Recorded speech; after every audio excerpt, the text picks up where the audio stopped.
Ah. Hi. Okay.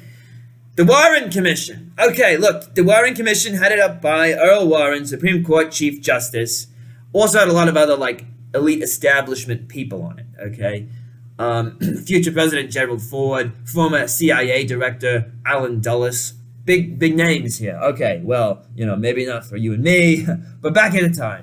Okay, look, Warren and the Commission, they investigate for almost a year.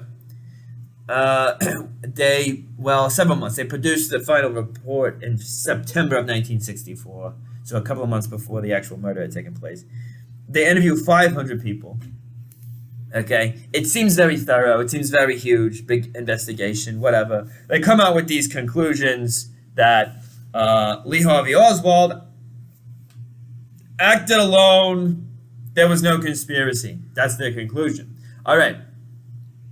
He's just this crazy guy that, did this. That does not satisfy most people, okay? It really doesn't. Now, who's happy about that conclusion? LBJ, right? Because he wants to get rid of the speculation about conspiracies. He doesn't want people demanding that he go and, attack the Soviet Union to retaliate for the murder of Kennedy. There's also... the mainstream media gets on board with this, right? Because they want to also stabilize the country, which is entering into a vulnerable transition period.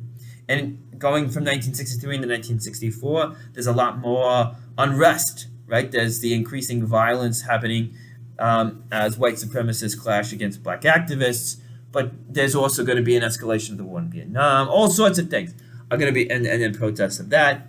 So it's what the mainstream media wants and what the political establishment wants is stabilization, okay? And so they're promoting these findings as absolutely trustworthy. Now the problem here is that there was a lot of problems with the investigation. First of all, was the fact that the investigators had already decided going in what the judgment was going to be, and all of them are these establishment elites who have a vested interest in stabilization, right? And in getting rid of speculation about rumors, okay?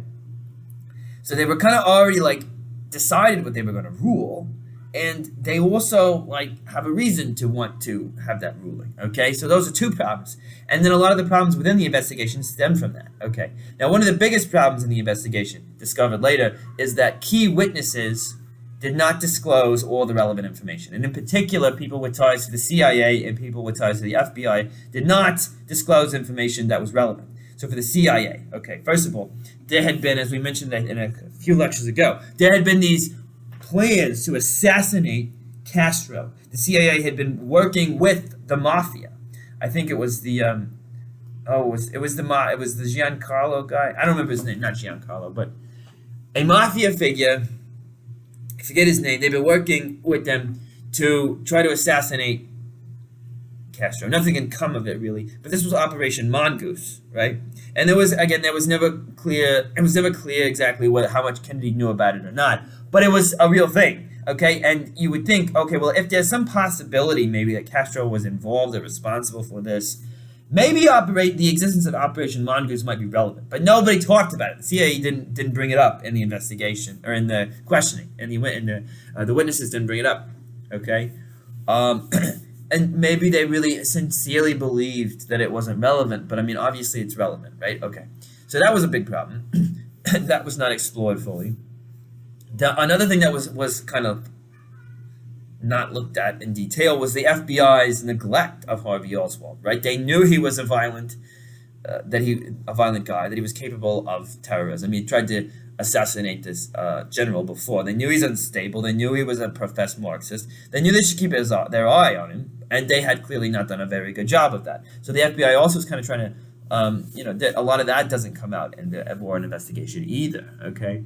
There's also these problems with the explanation for how Kennedy dies, one shooter, in the way that you look at how the wounds entered the body, okay?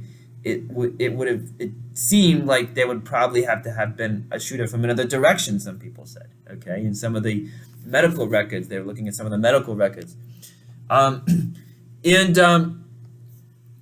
Look, the other thing is like this involvement of Jack Ruby. Really, it really there needs to be some kind of explanation for that. I mean, maybe he acted out of grief, but that's odd, you know. Okay, look, so there's all these kind of like problems with the way the report is handled. Okay, and you know, as there's distrust growing of the government in the late 1960s and 1970s, people are more and more likely to distrust their government, the United States government. These conspiracy theories just keep going, and more people are buying into them, and they're getting more complex, and so on and so forth. And so they, in 1976, they reopened the case. It's a select House committee, so a committee within the House of Representatives decides, look, we're going to open a new investigation into the Warren report itself and into re-looking at the assassination of Kennedy. Okay, well, and then that committee hearing, so what did they come up with? Well, they decide that, look, they're going to go along with kind of the main argument of the Warren Commission, which was that Cuba and the Soviet Union, there's no evidence that they were directly involved. They do say, however, that it looks like probably there was another shooter who missed Kennedy. Okay, okay. So that's a little bit different. But then they seal some records up until 2029. So they're still sealed, right? So it's still, even with that second look at the whole thing, there's still some questions there. Okay. Again, my whole point with it is I don't know if there's a conspiracy or not, but either way, I look at the Kennedy murder as an active political Marxist terrorism. Okay, and also, of course, Lee Harvey Oswald's unstable. So both of those things are pertinent. All right. So in the next bit of lecture, we're going to talk about really the consequences of the Kennedy assassination for American culture.